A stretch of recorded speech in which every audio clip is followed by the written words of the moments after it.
So Guy, what we've got here is, these are catch boxes. And if you have a look, obviously one's on a bucket and the other one, there's actually a hive underneath that first catch box. So what we're trying to do is catch bees, put them in these catch boxes. They're normally there for about 6 to 8 weeks, and then we'll move them into a hive.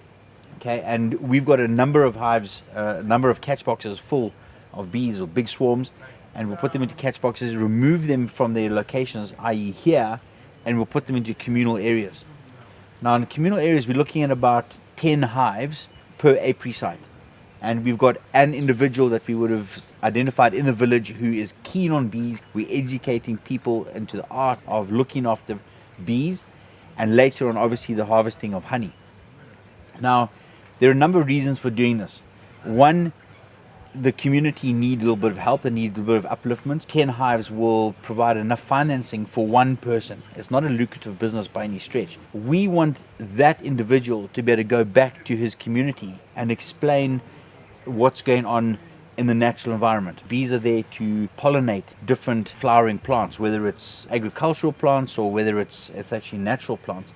And we want the communities to stop chopping down our trees, stop harvesting the natural honey. And we have noted over the last 5 to 10 years a significant reduction in the bee populations. There are people known as honey poachers, and so we want to educate the people not to do that. We want to fund one person so he's got enough money to live, and that obviously funds an entire family.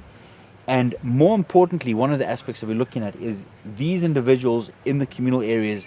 I want to befriend those people. So if there's a problem and we know that there's been some poaching or poaching incident, I want a friendly. I want someone that I can go to and talk to and say to him, I hear that there's been a problem. What do you think? And who might have done this? And so that person now becomes an informant.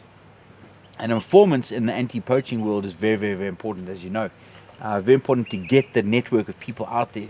But it comes with time and trust. And so by providing them with people with an ability to make a living, they feel that it's easier to talk to us. Rather than walking into a village and saying, who's doing what, you're never going to make it that way.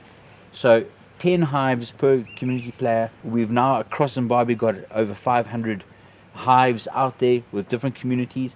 And the informant network is now working, and we're getting a lot of very, very valuable information.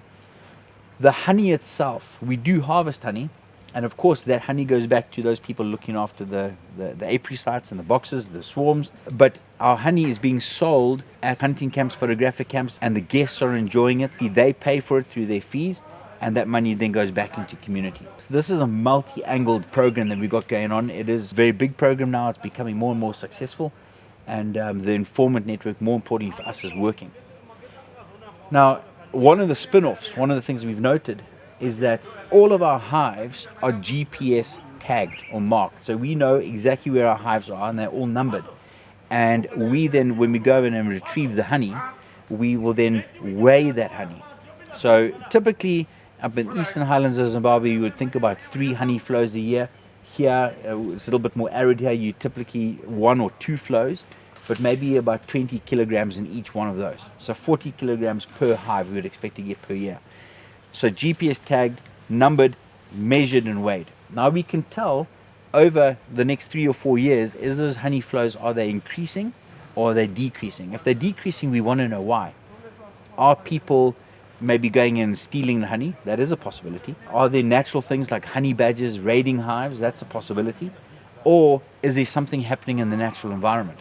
And if there is something happening in the natural environment, these little guys tell us before anything else. Their honey flows will reduce if there's a problem with the trees and flowering and all that kind of stuff. And we report that to our other conservation partners. BirdLife Zimbabwe is one of those. They do a lot of work in the sort of conservation effort of wetlands and wild spaces. So we liaise very, very closely with them, and where we do identify problems, we let them know, and then they go and they deal with that issue.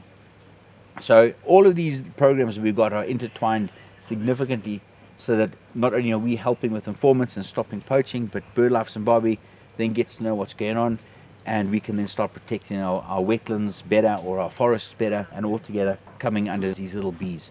And the African killer bees are actually working in our favor at the moment. So a very, very cool initiative.